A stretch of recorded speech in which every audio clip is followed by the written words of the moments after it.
He really wanted to, he has, run fast enough to jump this fence. That's why you need 6 foot You need fences. at least a 6-foot fence. Beth and Eric say when the emus escape, they always come back. A face only a mother could love. Yeah.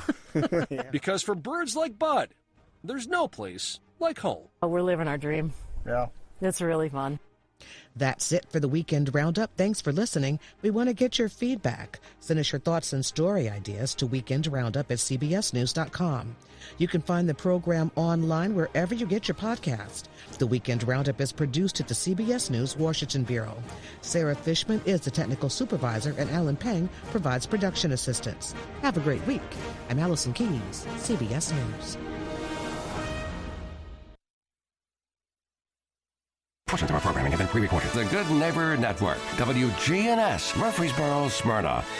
Flagship station for MTSU Sports. Josh Moss with Affordable Heating and Cooling provides residential HVAC and duct cleaning services to the Middle Tennessee area. With more than 20 years of experience, Josh Moss and the AHC team provide 24/7 service and take care to ensure whatever work you need done is done in a professional, timely manner. Contact AHC at 615-745-1676. That's 615-745-1676. Or go to their website at affordableheatingandcoolingtn.com. Most people know that their insurance can provide them with coverage for the many life's mishaps. But I can help you also unlock discounts, save money, and get benefits with Farmers Insurance Policy Perks. Whether we're discussing home or auto insurance, I am here to help you understand these great perks. Call me, Mark Lewis, at 615-625-7070 for a quote, and you can get a whole lot of something with Farmers Policy Perks. We are farmers. Bum, bum, bum, bum, bum, bum. Not available in every state. Only available at select Farmers branded policies underwritten by Farmers Truck or Fire Insurance Exchanges or affiliate. Mike and Felicia Sparks, owner of the Vanity Zone Salon, want to invite you to stop in for your next haircut or color. Their stylists Michelle, Tori, Tracy, Brandy, Sarah, and Gail offer the best creative cuts and color for all ages, for men and women. The Vanity Zone is located at 732 Nissan Drive in Smyrna, to the right of the Crystals Restaurant. To look and feel your best, visit the Vanity Zone Salon today. Call 615-355-1721 to book your next appointment. At Dr. Automotive in Smyrna, we're committed to providing local car owners with top-notch auto repair services. With over 2 decades of experience, our ASC certified master technicians are experts in both foreign and domestic vehicles, ensuring accurate diagnosis and timely, cost-effective repairs. From oil changes to major engine and transmission repairs, we've got the cure for your car. Dr. Automotive, keeping your car running smoothly, mile after mile. Visit our website, smyrnaautorepair.com. Hey everybody, my name is Marcus Manise. I am the founder and executive director of Strong in My Father Youth and Family Services. Our organization is designed to help young men growing up in homes with our father have a better chance at a better life and a better opportunity. Our organization is preventative, so our goal is to prevent kids from going to jail, juvenile, but live out the purpose that God truly has designed for them. For all information on our organization, if you're looking for a mentorship program and your child is between grades 2nd through 9th, we encourage you to go to our website, stronginmyfather.org, for more information. Sign up to be a part of Stronger Sons mentorship program. And then we're hoping that this program continue to help your son live out the true dreams that God truly has designed for them. This is Conversations with Mike Sparks. Are you concerned with the state of America, your state, your community? Then you're in the right place. State Representative Mike Sparks. He and guests are here to talk about local politics, history, faith, and freedom.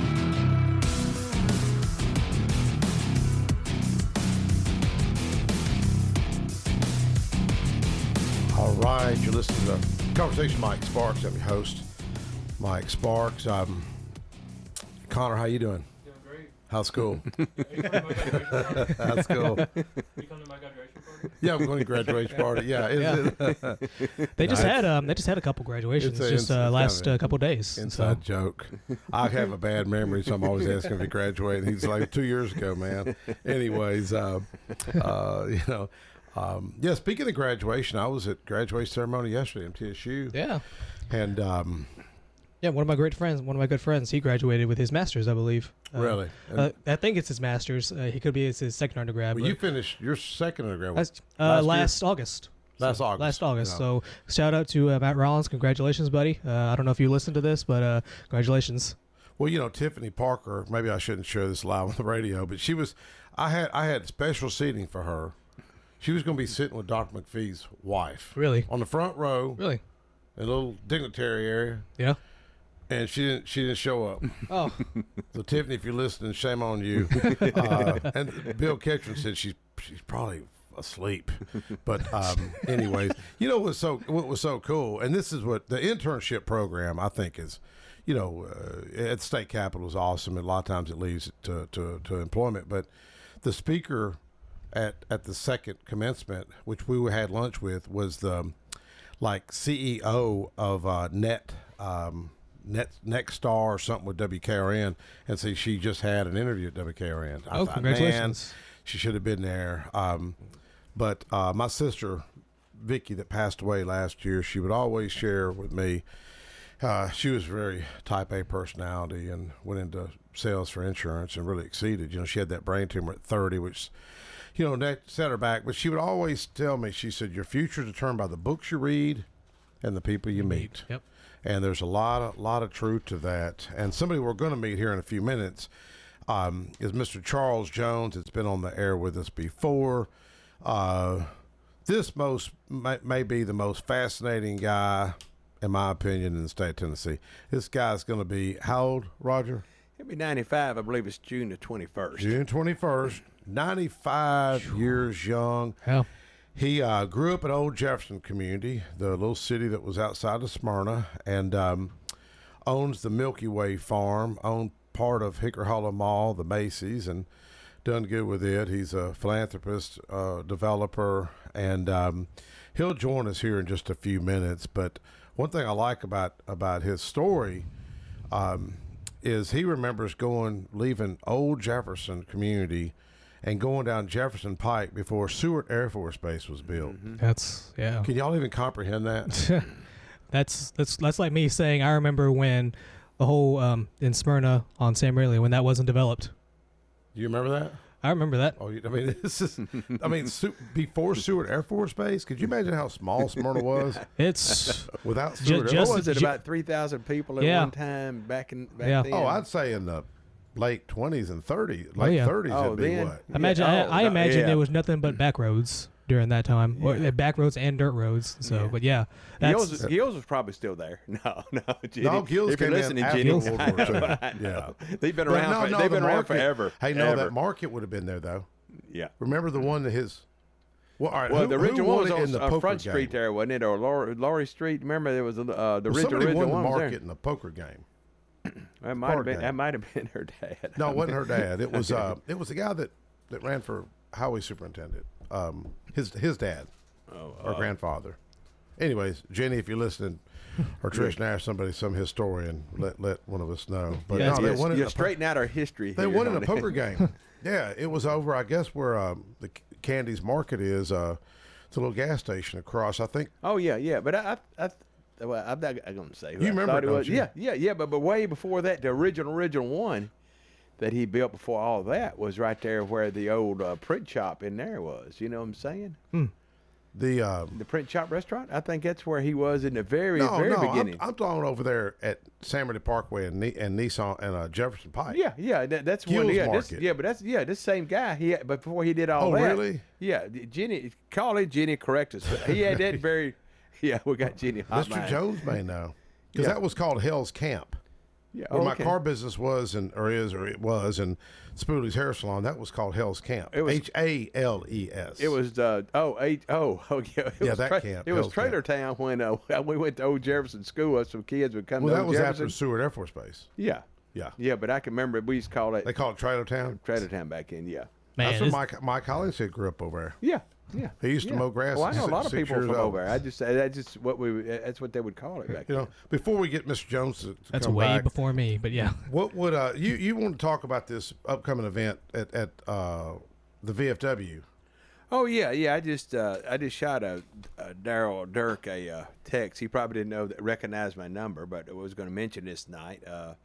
There's going to be a cruise in by Rolling Thunder, Tennessee 1, supporting veterans at the VFW on the Old Nashville Highway in Smyrna, Tennessee, this coming Saturday. And the cruise-in's going to be like from 11 to 2, but the whole event, I think, is going to be like from 10 to 6. And they're going to be having a trophy for, it's going to be a Veterans Choice Trophy for the best cruise-in car. And they're going to have a 50-50 raffle. And there's going to be music. Also, all the donations will be going straight to the, the brave women and men who, protect our freedom, the Vietnam veterans. And anyway, all veterans, but especially the Vietnam veterans. Yeah. But anyway, that's going to be fun. Hope to see everybody there. And Mike, you said you not sure if you'll be there or not. Yeah, I've been wanting my wife and I go out of town. Yeah. We just celebrated 36-year anniversary, and you had really had a day off never go nowhere. Session's been out. We He really don't hasn't. get to go nowhere. But anyways, I want to kind of do something. We've been taking care of our grandbabies, and they've kind of taken over our life now. But I did have a couple buddies I was going to give a quick shout out to. I was going to give Zachary at Pool and Spa Depot and Lalo Ortiz at First Horizon Bank on Sam Ridley. A couple of good guys. I just, we deal with, customer service. Those guys went overboard. So anyway, I just thought I'd give them a shout out real quick. Yeah, man. Well, you said the guy worked really hard. He really did. Yeah, Zachary did over there, man. He carried that sand out, and like I said, I guess he saw that I looked 70 over that. He carried that 50-pound bag out for me. I had you carry my coffee. You coming up real slow up these steps, man. I was like, dude, you're going to have to start going to fitness. It catches up with you after a while. Yeah, you're real slow. I mean, Mr. Charles Jones passed you. He's 94. Yeah, and he drove here and walked up those steps. Yeah. That would be bad. He gets around good. Oh, yeah. But, I like what you're talking about, the work ethic of that young man, because I'm hoping we're going to get into that with Mr. Charles Jones. But the Speaker of the House, Cameron Sexton, gave a great commencement address speech the other day, and he was telling the students that to get off your cell phones, get off your phone. If you go visit your parents, your grandparents, and take the time to spend with them, stay off your phone and all that, and I thought it was really good. I thought it was really good. These kids today, it's a different generation, man. Totally different. Yeah, and Mike, you probably, I know you got good work ethic. I've been around you long enough, but it just seems like, and I imagine and y'all do too. You're always here. You're not like, I could tell some guys, but a lot of it, I hear things when I worked at Bridgestone, the new ones they got in, said, man, you wouldn't believe it. Like when I went, I retired there. I did 30 years. I retired. Yep. Everybody I hired in was except the ones that passed away, and a couple, they actually retired there. And so it's just a good job, and you took care of your job. They're paying you to do that, and you want to take care of them. So that's speaking of Bridgestone, just see, I spotted a couch. If anybody wants a nice couch, there's a couch off Murfreesboro Road under the bridge at Nissan. And sure, it looked like a nice couch. It's a sectional. Yeah, we made the Somebody show. Just drops it off. The show may end a little early tonight, so Mike won't miss out on his couch. I know he's wanting it. Well, I mean, it's I've seen it because there was another couch on Chicken Pike. I used to kid him about. Took a picture of it. Anyway, I took a picture of it, put it on Facebook, and I've got a lot of interest in it so far. I think Marty Luff. I'm not now. Donnie Thompson seemed interested. Donnie, I think, wants it, and Donnie's always got something. Did you put like a little pinpoint on a map on Facebook and say it's right here? Donnie will know where it is. Donnie will find it. But I told Roger, I said it's funny. You can almost predict who's going to comment on something. You know what I mean? Like Craig Smith. He's always got something to say, and I love you, Craig, if you're listening. But he calls He said, Mike, why don't you pick it up, carry it to the convenience center so the trash Nazis can yell at you? It's right there. You see it? Yeah. We pulled it up in studio, and I can see it. It's what do you think? That's what such would you sight. give at a 1 through 10 there? Oh, man, I would get. That's a good picture. Depending and on, I think it's real leatherette. Is that leather? Is that leather? It's a sectional. It's a nice sectional. And you found all that out at a stop sign? Yeah, you can tell from your car. Herb Batson, I think he's commenting, and then Ken Northfleet. Is it a recliner? I'm not sure. Ken. No, I think it's just a like an. It might have been a one piece. It probably fell out of a truck. Now it's a 2-piece. And Don Denton, get your nephew Baker Rayburn to go get it for you. Textbook definition: I fell off the truck this morning. Well, the irony, I mean, I run legislation on this 2 years ago, so it's based on the volume. So, that's volume. It's not just small trash bags. And, it allowed the That would be dumping there. The fine there would be dumping. But of all places, why right there in that spot? I don't know. They caught that guy at Florence, by the way. Yeah. One of his buddies, I think, ratted him out. Oh, wow, For the really? $50 award. Yeah. But anyways, if you want a nice couch, it's Not a under cent of that Nissan. reward was given, probably. No. Well, the legislation that we pass allows a judge to have more discretion. Because back in the day, man, you'd see people wearing a little vest and having to pick up trash on the side of the road. But anyways, you could almost, Donnie Thompson's always got something quick to say, man. Oh yeah, he's quick. Yeah. He worked down there with us at Bridgestone. He was in the over the battery. He's quick. Now, if knowing Donnie, he used to drag race down through there. You know what I mean? on the tow motors? No, in that El Camino.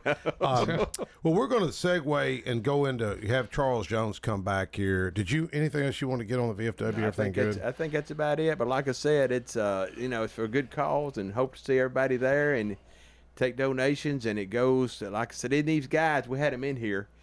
They've even had to be the pallbearers. These Rolling Thunder guys, where there was no family, and they've helped. This money helps with groceries, electric bills, all kind of things like that. A lot of those guys, man, they were on the radio here with us.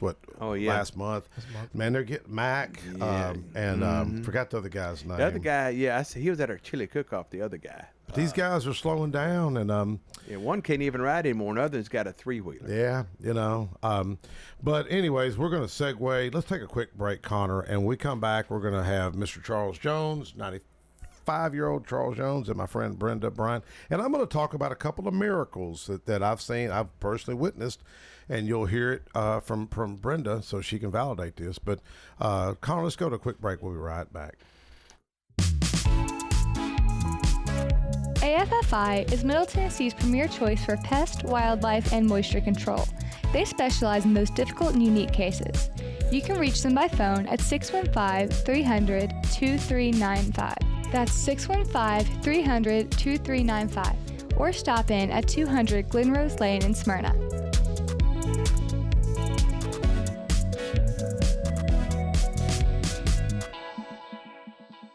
My wife and I enjoy going by Yard Sale Inc. We usually go to both locations, the one in Smyrna as well as the one in Murfreesboro. A lot of times on Saturday mornings we stop by, and their inventory changes weekly, so you never know what you're going to see, and it's mostly open box. The name fits it. It's exactly that. It's a yard sale. If you don't totally agree with the price, the staff is always friendly and nice and willing to work with you. That's the Yard Sale store in Smyrna at 111 Enon Springs Road West, in Murfreesboro at 204 South Front Street, and online at bestdealintown.com. Hi, this is Allie Dowenhauer with Isaiah 117 House. Isaiah 117 House provides physical and emotional support for children awaiting foster care placement here in Rutherford County. We are changing the way foster care begins, and those kiddos are brought to our house to hang out and wait for a foster family, and they're given everything they need. We support foster children, DCS, and foster families here in Rutherford County. Visit us at www.isaiah117house.com or visit our Facebook page, Isaiah 117 House, Rutherford County. When I say VFW, you probably have some visions of a smoke-filled bar with a bunch of old-timers eyeballing you. Well, the Stones River VFW is doing things different. No smoke-filled rooms, no turning prospective members away, and a strong emphasis on camaraderie and community. We believe in instilling our American values in our young people through numerous programs such as Voice of Democracy, Patriots Pen, Scout of the Year, and VFW Teacher of the Year. Stones River Post intends on becoming a driving force to help, aid, and assist wartime veterans. So if you're one of those veterans with a campaign medal and you want that sense of purpose that you've been missing, then give our recruiter Andrew Farr a call at 615-490-5715. Hey, I'm Floyd, and I'm inviting you to join me at CR. That's Celebrate Recovery. We meet at Family Worship Center, 3045 Memorial Boulevard on Sunday at 6 p.m. We're a 12-step Christ-centered program that offers help for all the hurts, habits, and hang-ups that's causing you pain. The program works if you work it, and I'm proof. For other CR groups, go to CelebrateRecovery.com and click on the group finder. Hope to see you soon.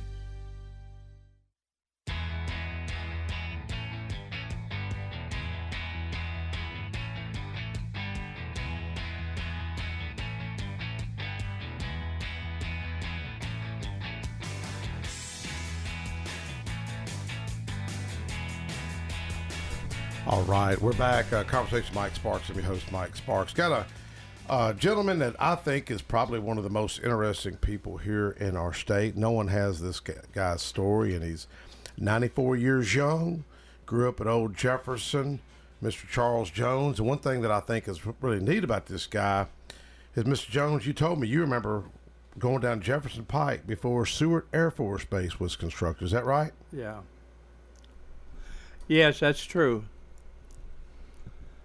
Well, you know, your background, you know, you're, I guess you could say, a developer, real estate guru, investor, philanthropist, and you're a strong man in your faith. Is that correct? I've been adorned with lots of titles, and I've also been adorned with less complimentary titles. Yes, sir. We used to be in the car business too, didn't you? It's kind of a long story, but one day I met with a guy who was suing me, and and he had a high-paid lawyer, and I thought, well, if I'm meeting with a high-paid lawyer, I better get a high-paid lawyer. So I called a friend of mine named Larry Hoffheimer, and when we sat down, he was suing me for $325,000.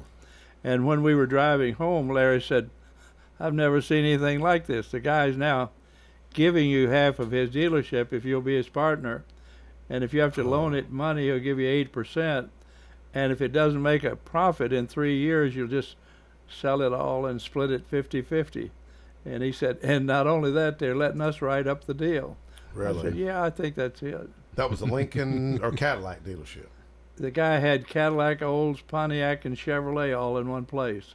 And I had a leasing company, and that's why he wanted to be my partner. I was buying a lot of cars, and he wasn't selling enough cars. Yes, sir. So it did make sense. What was your favorite car back in the day? Well, back in the day, a 36 Ford, it cost me $300. Really? 36. What was your first car? That was it. 36 Ford? 36 Ford. Wow. Gas was 16 cents a gallon. Really? And we had to have to take up a collection. We didn't have anybody that would put in the whole 16 cents. Really? Wow. So y'all have a rumble seat in the back? No, that was a coupe. I had a sedan. Oh. What'd y'all do for fun back then? Well, just I was too young for it, but old Jefferson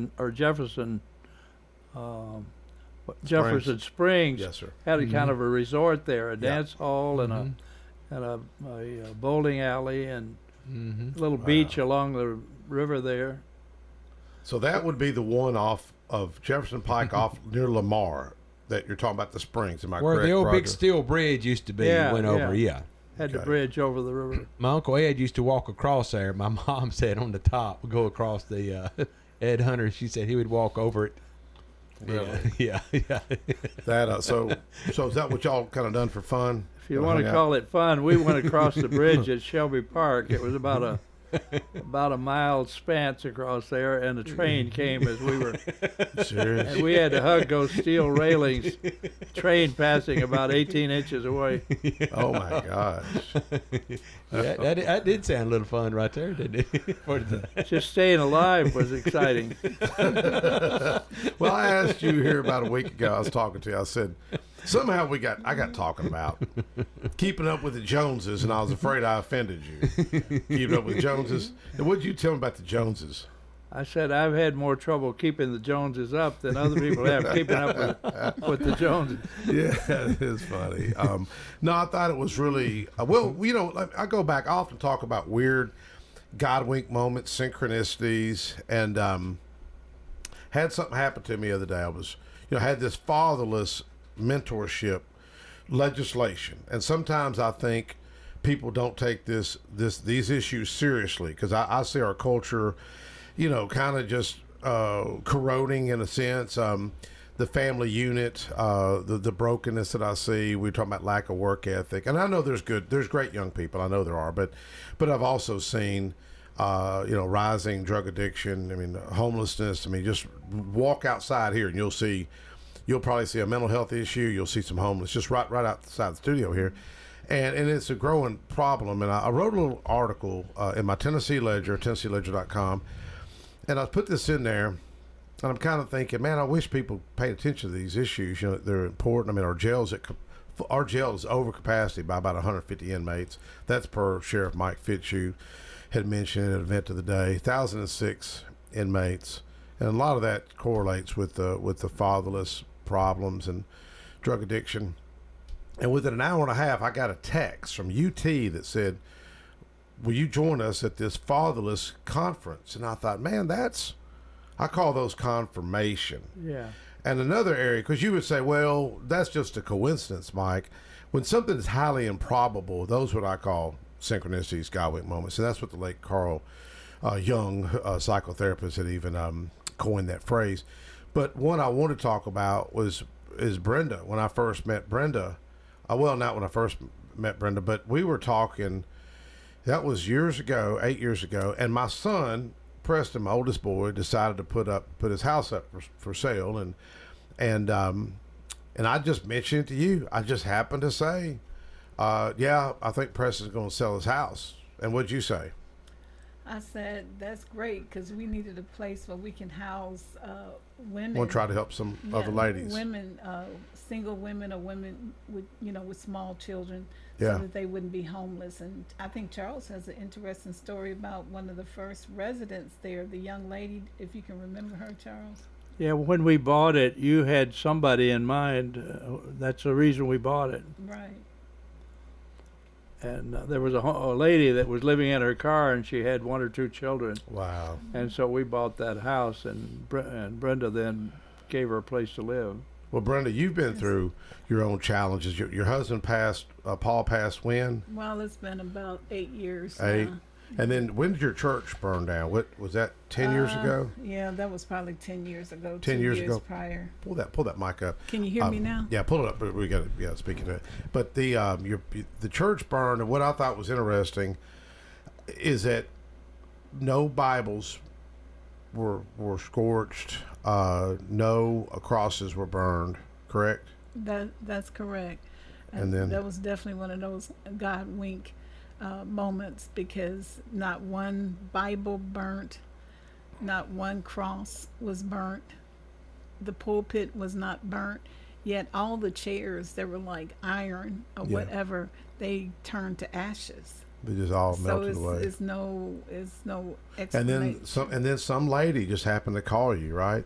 Yes, we were actually actually, she was a former church member when we were at Christ Church over on Old Nashville, on Old Hickory Boulevard, and she just happened to be driving down at that particular time, and she called me the very next day, and she said, "I heard about what happened." So I immediately called my boss and asked him if you all could just stay there for a while, and she said that he had agreed to let us stay for like 6 months. That's at the trucking company just right up the street. It's not a trucking company. It's actually like a sign, where they make signs. Skyline Exhibitor, where they actually make signs. And so the owner of the company, he agreed to let us stay there for like 6 months, and if free. Wow. And then if we decided to stay afterwards, of course we had to pay rent. So we've kind of been there since that time.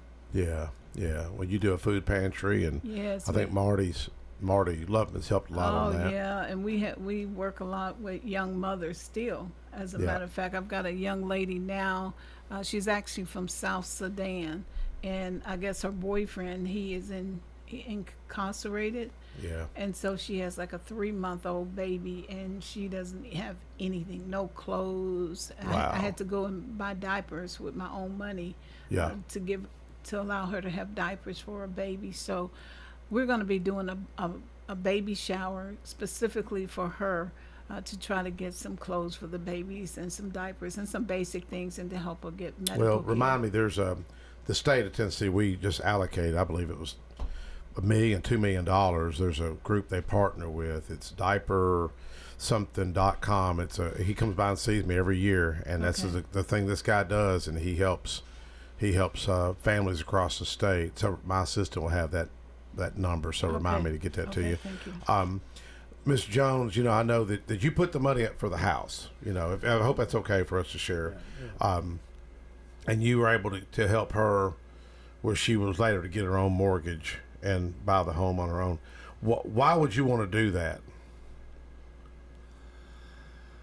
Well, I've looked at a lot of things. I kind of measure the opportunity to do something that helps people like you would measure the amount of interest you make on a deal. Yes, sir. So there's not really that much difference. You can measure the amount of good something would do in the same way you'd measure, would this pay me 20% or 40%? Like I had a guy that had embezzled money, and he'd paid all that he could back, sold his home and everything, but he was $100,000 short. Yeah. And he had 9 children.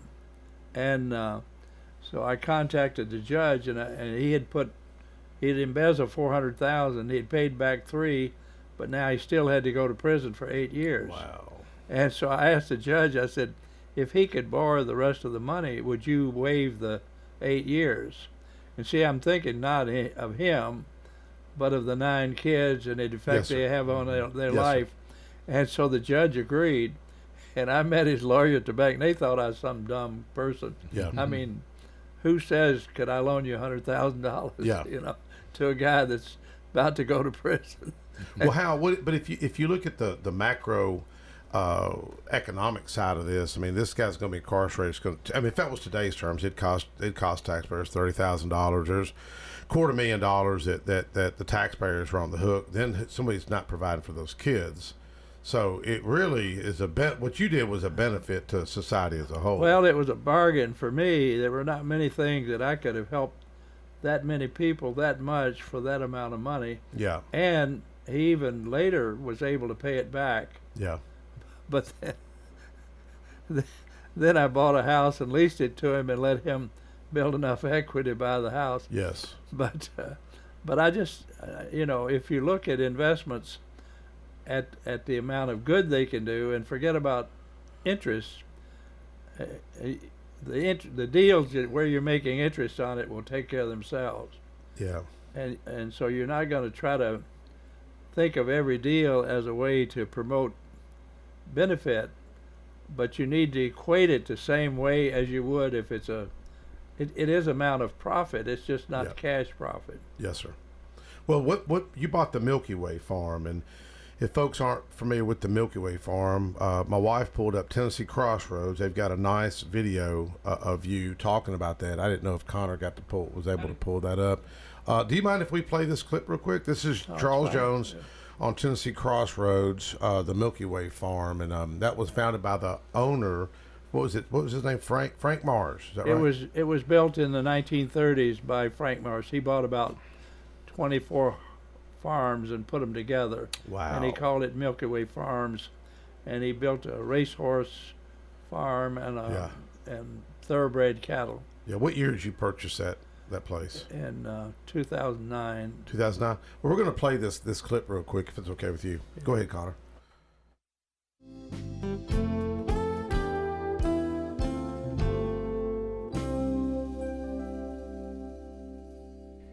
If you've ever had a Milky Way candy bar, and who hasn't, well, you've already got a connection with our first destination.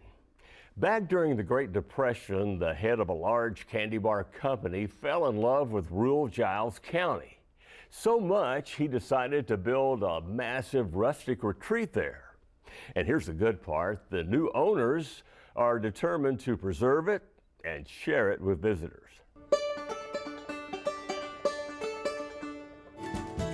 I think that the Mars family wanted to show them how to really make a show place. But they were really impressed with the beautiful countryside, the valleys, the bluegrass, the creeks, everything that just made this a beautiful place. There's an expansive piece of paradise in southern Middle Tennessee, all built with profits from 5-cent candy bars. Mars Candy founder Frank Mars and his wife Ethel paid a visit to Giles County, fell in love with the land, and began acquiring 2,800 rolling acres of it. Soon there was a stately 25,000 square foot manor house, built with massive chestnut beams and stone from the farm's own quarry. The couple entertained large groups of family and friends who would travel here by train. The house took 2 years to build, and it has 20 bedrooms and 14 and a half bathrooms. Lynn Golden and her father Charles Jones are now the proud owners. The house and farm had been unoccupied for many years when they paid their first visit. It was still amazing, even in the state that it was. There were some animals that had been flying around in there where the attic accesses didn't close. There was a large dead animal in the kitchen. And I just thought, oh my goodness. And going up to the mausoleum, it was overgrown to where you couldn't tell where the mausoleum was. It was beautiful even though it was overgrown, but I thought there's so much history that it was just, I'm sure people drive by and they were so sad. At that time, neither Lynn nor her dad knew much about the Mars family history. When I was a boy, I knew about a Milky Way candy bar, but I couldn't afford one. So Mr. Jones bought a local newspaper ad inviting anyone connected to the farm's history to lunch here. They expected a handful to show up. We had 350 people come with stories of how their father polished all the brass on the property, or the stories started coming in. I think Dad and I realized right then we're just stewards of this farm for right now, that it's really people built this farm, and there's a lot of love for this farm. That right there is an interesting photograph because one of those visitors was Sam Collins, who grew up here. His father was the farm bookkeeper who tried to save every document and photograph. Well, I've never got to travel out there. When's the last time that you've been out there to visit? I get down there every month or two, but I've never felt comfortable sleeping there. I feel like it's Mr. Mars' place that we're maintaining. Oh, you believe in spooks? I'm more the maintenance man than the owner. You believe in ghosts? No, but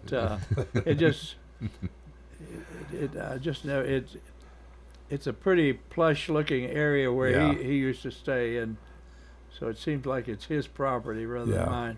Yeah. So do you like? And I don't have any racehorses. It's a nice racetrack. But you used to ride horses and all. Well, in Old Jefferson, there was a fellow named Sam Hall that owned a big farm, and then the Youngbloods managed the farm, and I got acquainted with Tandy Youngblood. Yeah. And that's how I used to be able to ride a horse. We would herd cattle over there at the farm. I was going to tell you, I pulled up this is my Sunday school lesson that Ed Garner, Judy Garner, Jim Winchester is my teacher, and got a great class at Parkway Baptist Church. But read the title of that. That's my Sunday school lesson today. Let's read that title. God's hand in meeting others' needs. Yeah, thought that was very appropriate for this show tonight. Have you always kind of had a heart for people and doing things, or did this just come about when you turned 70 or 80? You know, during the Depression, I didn't know we were so poor because my mother made us share with kids that had less than we did. Yes, sir. And, you know, you would think that would take away from you, but it really gives you a totally different perspective. Yes, sir. I never learned how to feel sorry for myself. Yeah. Let me tell you a Mother's Day story. Yes, sir.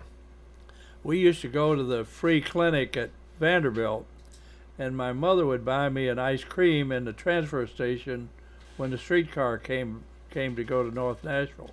And one day she said, "Charles, I don't have any money except bus fare today, and I'll buy you an ice cream the next time." Well, when the streetcar pulled up to go to North Nashville, I grabbed the railings. I was about 4 years old, and I started screaming, "I want my ice cream! I want my ice cream!" And my mother standing there kind of embarrassed, or terribly embarrassed. And some poor guy standing there wanting to get home, he said, "Ma'am, I'll buy him an ice cream if that's all right with you." And she said, "He needs something, but it's not an ice cream cone. And he'll get that when he gets home." Now, if she had given in and let that guy buy me an ice cream, I would still be protesting.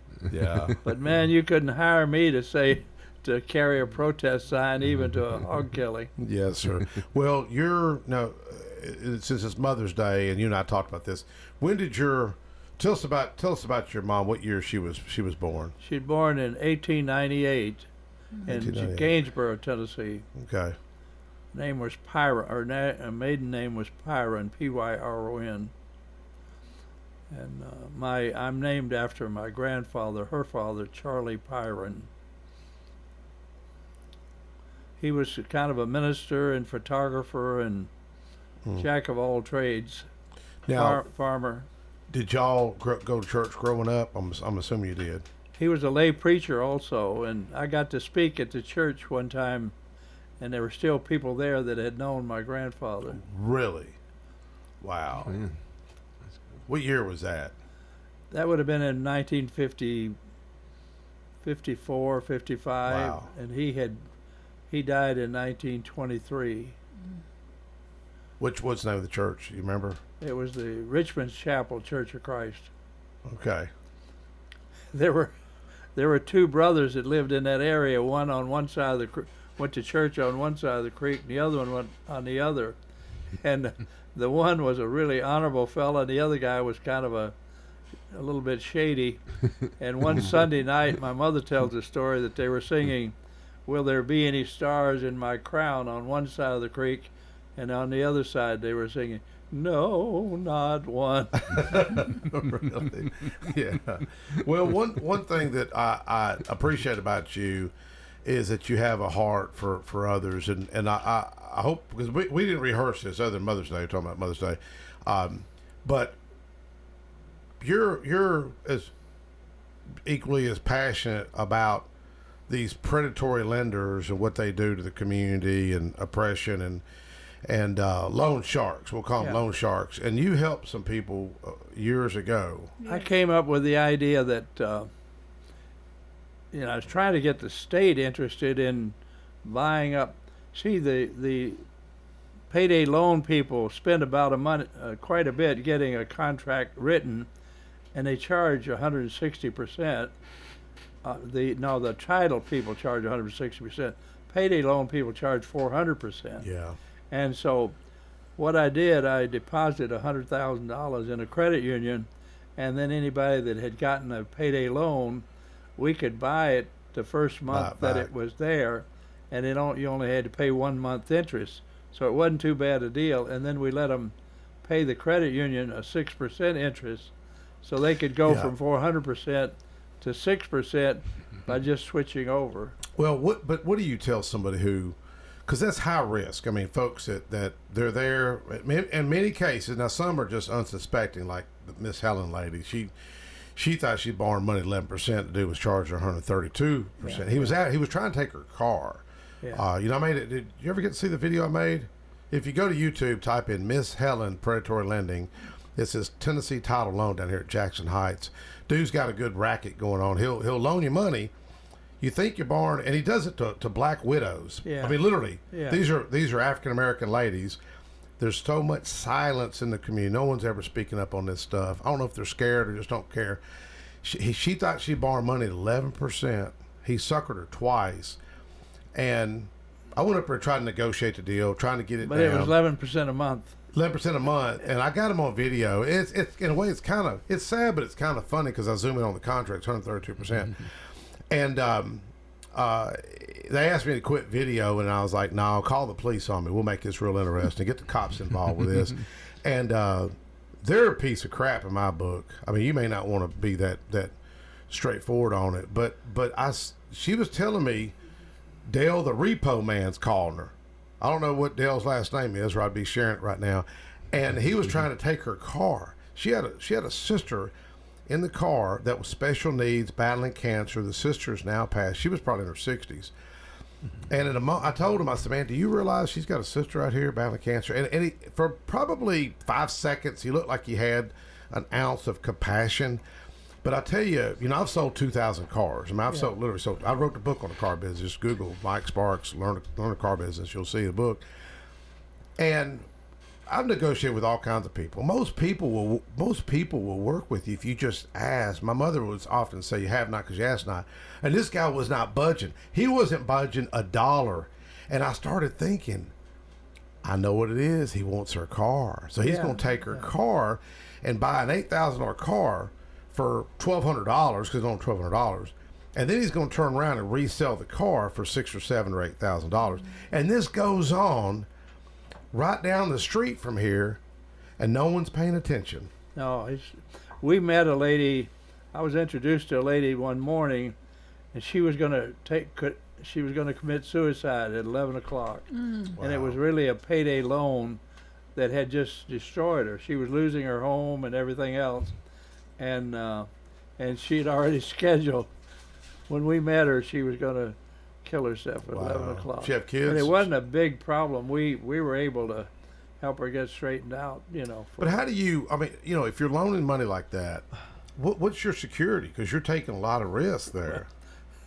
Well, I'll tell you a story. I gave a kid a ride one time, and he'd been in trouble with the police, and his mom had kicked him out of his house and everything.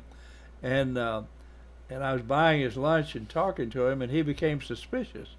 And he said, "Why are you helping me?" He thought there was some ulterior motive. And I said, "Well," I'm a businessman, and I look, in a business deal, I look for the least amount of risk for the highest return. Yeah. But when I'm trying to help my fellow man, I consider that something the Lord's work. I look for the most risk and the least return. And I said, "Son, you're the worst deal that's come down the pike."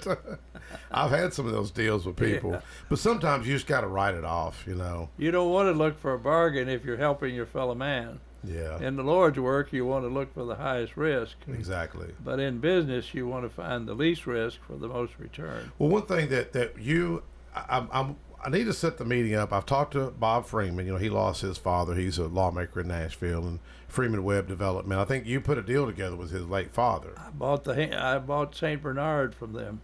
Now that was convent building. Convent building. It was a Catholic. Where the nuns would stay. Catholic convent. Okay. Yeah. What is it now? Some condos or something? Well, we've converted it into an office building, and then later, and we had a church that used the chapel. Yeah. And later they built up a big enough congregation that they bought the building themselves. Well, I seen a news article the other day, and it made me think of you. It was Rivergate Mall, where the Nashville Mayor Freddie O'Connell, some developer trying to put a deal together with a lot of affordable housing, and you own the Macy's there, correct? And we own the land where the Macy's.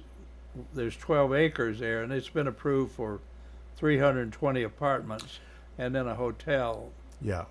Well, talk about what you and I met at Chick-fil-A kind of over this, because I want to get you with Tennessee Housing Authority, and then pick Freeman's brain and some others with this, I guess you call it benevolent capitalism, and this is kind of tied into affordable housing. I love your idea because here's the thing about it. You're not just talking the talk. You've done this. You've already made this happen. I witnessed it with Brenda, and I know you're passionate about this, but talk about the housing development where people can lease a property and then they're able to hopefully buy a piece of property on their own. The reasoning behind it is, let's say I pay 20% down on a set of apartments, maybe 100 apartments, and then the tenants then make monthly payments that take care of paying the capital or the mortgage, and also build equity. And so what I did within a 5-year period, I probably made 20% return on my investment on the down payment. Yes, sir. And then by letting people buy or letting people build equity, everybody that was involved made at least $50,000 of equity. Wow. And how many years? In 5 years. $50,000 in equity? Yeah. Okay. It was surprising. Of course, the value of the property went up. Yes. Not just the fact that you were paying the mortgage down. And that's what I would do with this, with benevolent capitalism, I would put up the money for the down payment. Yeah. And then the tenants would, of course, make payments and in effect donate the property to me. Yeah. Although that's not the terminology, but that's what it amounts to. Yes. And by sharing the equity with them, I'm still making at least 20% return on my investment every year, and they are making, everybody in the case that I did was able to get at least $50,000 equity. Yes, sir. Now, let me ask you, was your dad I'm assuming your father was very involved in your life. My dad never owned a horse. Really? Never owned a horse? No. Wow. He owned interest in the liquor business, but it was as a consumer, not as a Really? not as a distributor. Was he what I don't want to call out a denomination. No, I don't mean to make light of it, but it just if did he go to church? Do what? Did he go to church? Well, he did. When he was about 35 years old, he was converted and baptized in the Stones River there at Old Jefferson. Really? Yeah. Cool. And was he a Church Christ? Yeah. For several years, he was faithful, maybe for most of his life. Yeah. But early on, he had grown up where moonshine was highly available, and he developed a problem of drinking. What do you remember most about your dad other than drinking? I kind of have his wit. He could tell the funniest stories. I don't know if he made them up or if they were true, but he could have been a stand-up comedian. Really? Yeah. And but he didn't have an education. But he was a carpenter, and I used to work with him. In fact, he and I both worked for my brother. My brother had a construction company. Yes, sir. And one day he got to work late, and then he started putting his tools away about 15 minutes early. And my brother said, "Papa, you came late and you're leaving early." And he said, "Son, I'm never late twice in one day." Really? Going back on this predatory lending and this stuff, I call it mafioso. I mean, it's like the you may get better terms out of the mafia than you will some of these local places over here. And I went to the governor. I've never shared this on the radio, but I'm gonna share it. The General Assembly recently raised interest rates. I mean, the media never tells you this because the media's in on it. Yeah. You know that, don't you? Yeah. Channel 5 sells ads. The large sell all contributions come from these groups. Yeah. And so I go to the governor, ask him to veto this legislation, and he looked at me. He was kind of surprised, and he said, "Why does this matter to you?" I said, "Man, the next generation is going to be held bondage by this stuff." And I said, "We all know what this is about." He wasn't willing to veto it, and I said, "Well, look." But it's not just the next generation. It's the woman with 2 kids. Yes. And her lights turned off. Doesn't that make you angry though?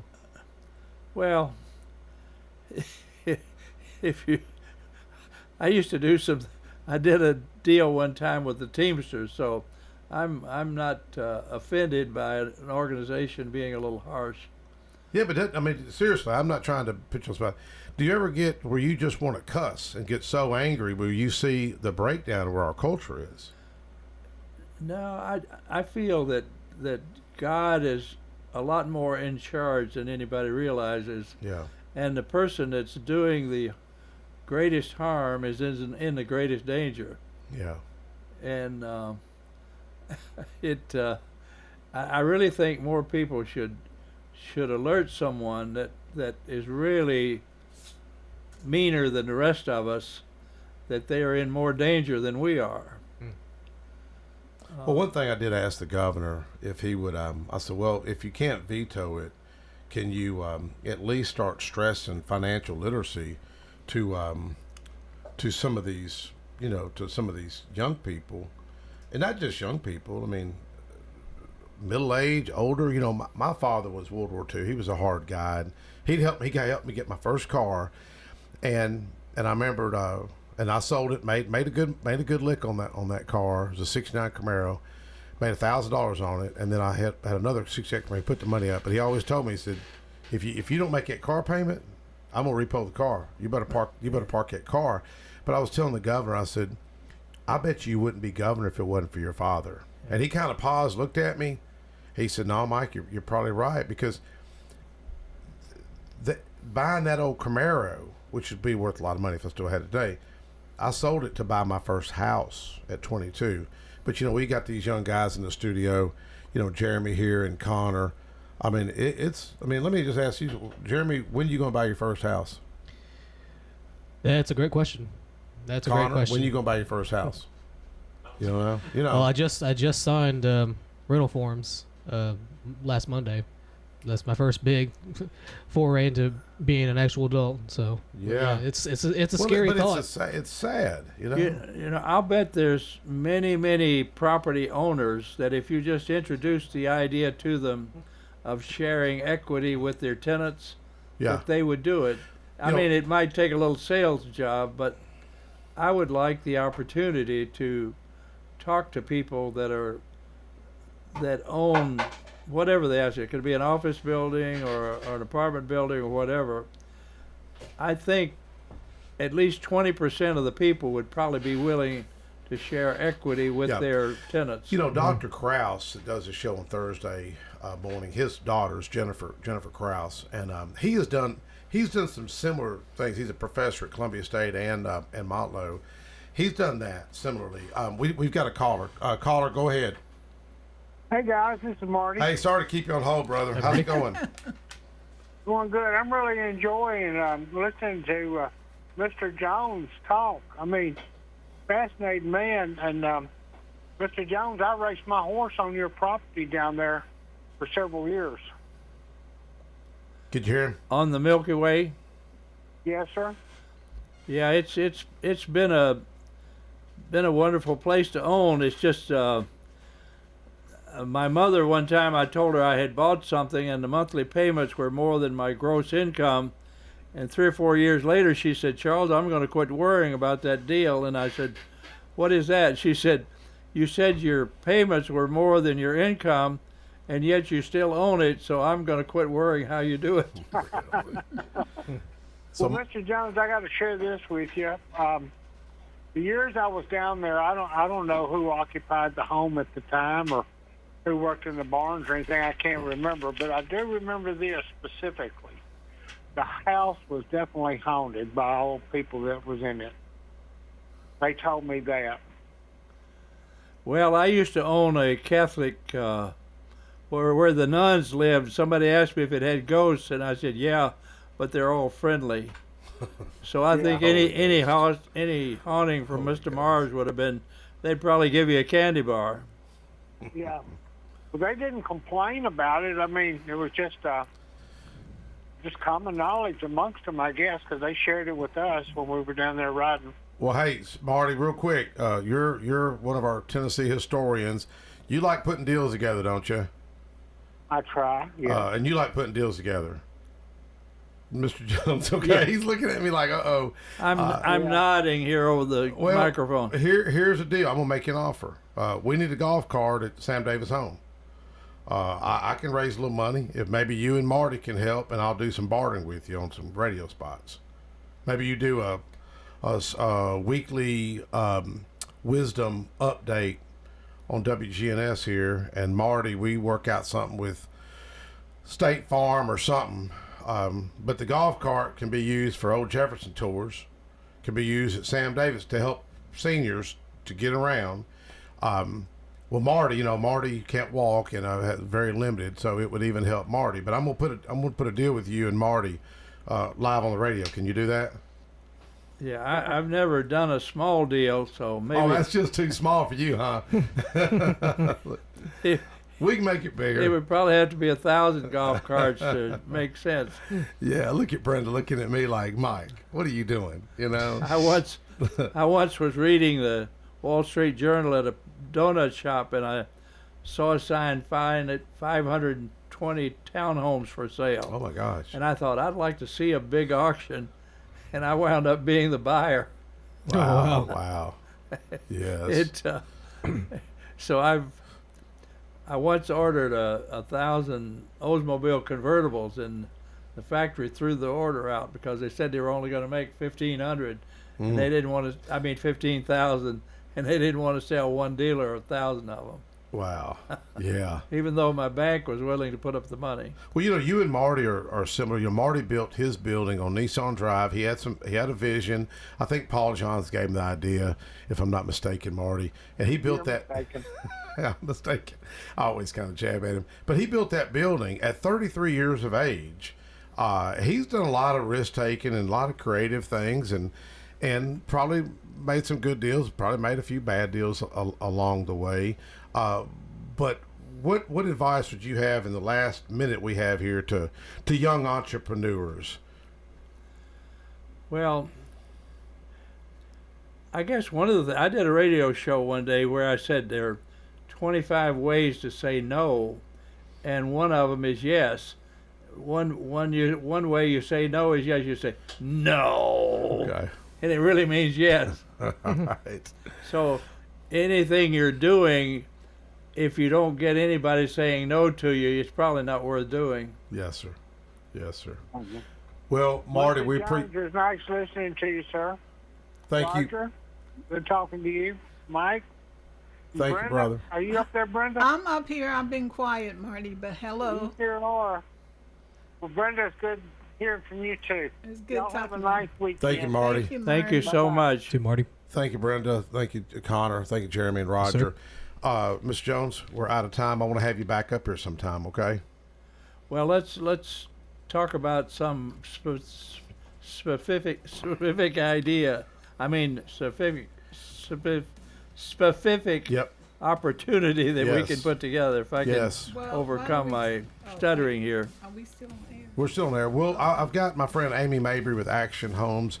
I think she's listening, so we're gonna work on this benevolent We need something with housing. We need something with at least 100 apartments, maybe up to 200, that we could put the concept together with. Yes. And share the equity between the investors, the management, and the occupants. Yeah, so we need to reach out to Steve No, Vice Mayor Laverne. Jason Cole, you're on the Housing Authority in Laverne, and we'll work on it. Well, folks, we'll catch up with you. See you next week.